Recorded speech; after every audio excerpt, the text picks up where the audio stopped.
ఆంధ్రప్రదేశ్ రాజకీయాల్లో జనసేన అధినేత పవన్ కళ్యాణ్ వ్యూహాలపై ఇప్పుడు సొంత పార్టీలోనే తీవ్ర స్థాయి చర్చ నడుస్తుంది. కూటమి ప్రభుత్వం అధికారంలోకి వచ్చి 2 ఏళ్లు పూర్తవుతున్న తరుణంలో పవన్ వ్యవహార శైలిపై భిన్నాభిప్రాయాలు వ్యక్తమవుతున్నాయి. చేతికి అంది వచ్చిన అరుదైన అవకాశాన్ని, భవిష్యత్తులో ముఖ్యమంత్రి అయ్యే సువర్ణ అవకాశాన్ని పవన్ కళ్యాణ్ చేజేతులో వదిలేసుకున్నారన్న వాదనలు రాజకీయ వర్గాల్లో బలంగా వినిపిస్తున్నాయి. ఇంతకీ పవన్ కళ్యాణ్ రాజకీయంగా ఎదగడానికి ఉన్న అతిపెద్ద అవకాశాన్ని ఎందుకు వదిలేసుకుంటున్నారు? పవర్ ను షేర్ చేసుకునే సులువైన మార్గాన్ని ఎంచుకోవడం ద్వారా ఆయన జనసేన భవిష్యత్తును ప్రమాదంలో పడిస్తున్నారా? Let's watch the story.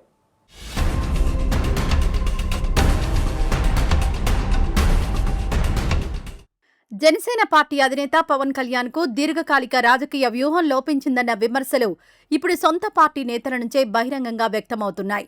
గత సార్వత్రిక ఎన్నికల్లో వైఎస్సార్ కాంగ్రెస్ పార్టీని గద్దె దించాలన్న ఏకైక లక్ష్యంతో తెలుగుదేశం, భారతీయ జనతా పార్టీలతో కలిసి పవన్ ఎన్నికల బరిలోకి దిగారు. ప్రభుత్వ వ్యతిరేక ఓటు చీలనివ్వనని ప్రకటించి విడిగా పోటీ చేస్తే జగన్ను ఓడించడం కష్టమన్న వాస్తవాన్ని అందరికీ అర్థమయ్యేలా చేయడంలో ఆయన 100% సఫలమయ్యారు.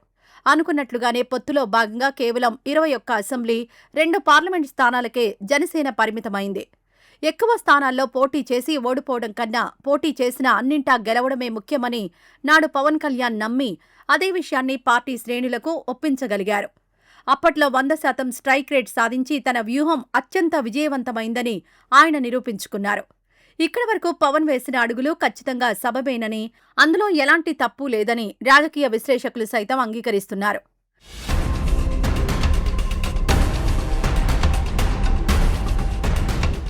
కానీ అధికారంలోకి వచ్చిన తర్వాత పవన్ కళ్యాణ్ వ్యవహార శైలి పూర్తిగా మారిపోవాల్సి ఉందన్నదే మెజారిటీ నాయకుల అభిప్రాయం.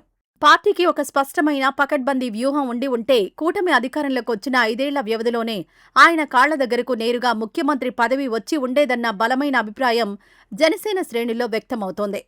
అలా కాకుండా కేవలం ఉప ముఖ్యమంత్రి పదవితో, కొన్ని మంత్రిత్వ శాఖలతో ఆయన పూర్తిగా సంతృప్తి పడిపోతుండడాన్ని కార్యకర్తలు జీర్ణించుకోలేకపోతున్నారు. ప్రభుత్వం ఏర్పడిన నాటి నుంచి తీసుకుంటున్న నిర్ణయాలను గమనిస్తే భవిష్యత్తులో జనసేన పార్టీ ఒక స్వతంత్ర రాజకీయ శక్తిగా ఎదగడం బహుశా కష్టమేమోనన్న అనుమానాలు జన సైనికుల్లో కలుగుతున్నాయి. అద్భుతమైన ప్రజాబలం, యువత మద్దతు ఉన్నప్పటికీ ఆయన వాటిని రాజకీయ మూలధనంగా మార్చుకోవడంలో వెనుకబడిపోతున్నారు. అత్యంత అరుదుగా చేతికి అందివచ్చిన పొలిటికల్ స్పేస్ను వాడుకోకుండా తనకు తానుగా పరిమితులు విధించుకుని పవన్ కళ్యాణ్ ఒక అద్భుతమైన అవకాశాన్ని మిస్ చేసుకున్నారన్నది పొలిటికల్ కారిడార్లలో వినిపిస్తున్న ప్రధాన వాదన.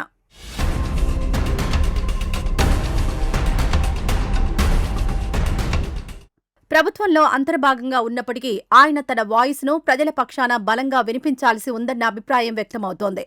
అప్పుడే పవన్ కళ్యాణ్కు సామాన్య ప్రజల్లో ఉన్న విపరీతమైన క్రేజ్ ఇసుమంతైనా తగ్గకుండా ఉండేది. ఇటు కాపు సామాజిక వర్గంలోనూ, అటు జన సైనికుల్లోనూ, ఆయనను ప్రాణంగా అభిమానించే కోట్లాది మంది ప్రజల్లోనూ పవన్ కళ్యాణ్కు ఒక అగ్రగామి నాయకుడిగా ప్రత్యేక స్థానం లభించి ఉండేది. కానీ కూటమి ప్రభుత్వంలో జరుగుతున్న కొన్ని లోపాలను, పరిపాలనాపరమైన వైఫల్యాలను ఏమాత్రం ప్రశ్నించకుండా పూర్తిగా మౌనం వహించడమే ఆయన చేస్తున్న అతిపెద్ద చారిత్రక తప్పిదమని పరిశీలకులు విశ్లేషిస్తున్నారు. కూటమి పక్షంగా ఎన్నికల్లో గెలిచినప్పటికీ ఎన్నికల అనంతరం ప్రజా సమస్యలపై ఒక నిర్మాణాత్మకమైన ప్రతిపక్ష పాత్ర పోషించే స్వేచ్ఛ పవన్ కళ్యాణ్కు పూర్తిగా ఉంది. వాస్తవానికి అలా నిలదీయడం వల్ల పవన్కు గానీ, జనసేనకు గానీ జరిగే నష్టం ఏమాత్రం ఉండదు. పైగా క్షేత్రస్థాయిలో పార్టీకి అది ఎనలేని రాజకీయ లాభాన్ని చేకూర్చి పెడుతుంది.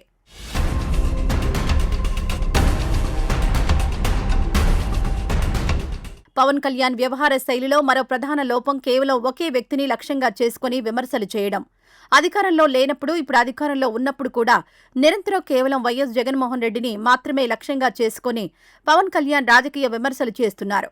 దీనివల్ల జనసేనకు జరిగే లాభం శూన్యమని, పైగా జగన్ పట్ల ప్రజల్లో కొంత సానుకూలత పెరగడానికి ఇది పరోక్షంగా దోహదం చేస్తోందని రాజకీయ విశ్లేషకులు స్పష్టం చేస్తున్నారు. ప్రజా సమస్యలను గాలి కొదిలేసి కేవలం రాజకీయ ప్రత్యర్థిని నిరంతరం టార్గెట్ చేయడం వల్ల పవన్ కళ్యాణ్ రాజకీయ ఇమేజ్ డ్యామేజ్ అవుతోంది. పార్టీ అనేది ఎప్పుడూ ప్రజా సమస్యలపై పోరాడుతూ ఒక బలమైన ప్రతిపక్ష పాత్ర పోషించినప్పుడే క్షేత్రస్థాయిలో బలోపేతమవుతుంది. కేవలం జగన్ వ్యతిరేకతనే మూలధనంగా చేసుకుని రాజకీయాలు చేస్తే భవిష్యత్తులో సంస్థాగతంగా జనసేన ఎదగలేదన్న కఠిన వాస్తవాన్ని నాయకత్వం గ్రహించాల్సి ఉంది. ఈ విధానం అంతిమంగా జనసేనకే తీవ్ర రాజకీయ నష్టాన్ని మిగులుస్తుందన్న ఆందోళన పార్టీ శ్రేణుల్లో బలంగా వ్యక్తమవుతోంది.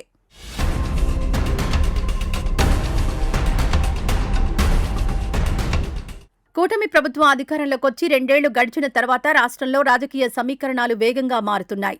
ఈ 2 ఏళ్ల తర్వాత క్షేత్రస్థాయిలో తెలుగుదేశం, వైసీపీల పరిస్థితి ప్రజల్లో ఏమాత్రం ఆశాజనకంగా లేదు. అధికార పక్షం, ప్రతిపక్షం దొందే అన్న భావన సామాన్య ఓటర్లలో బలంగా నాటుకుపోతోంది. సరిగ్గా ఈ శూన్యాన్ని భర్తీ చేసి ఇటు టీడీపీకి, అటు వైసీపీకి పూర్తి ఆల్టర్నేటివ్ నాయకుడిగా ఎదిగే అద్భుతమైన ఛాన్స్ను పవన్ కళ్యాణ్ చేజేతులా వదిలేసుకున్నారు. ఆయన సరైన వ్యూహంతో అడుగులు వేసి ఉంటే 2029 ఎన్నికల నాటికి బీజేపీతో కలిసి పోటీ చేసిన జనసేన ఒక బలమైన ప్రత్యామ్నాయ శక్తిగా ఎడ్జ్లో ఉండేది.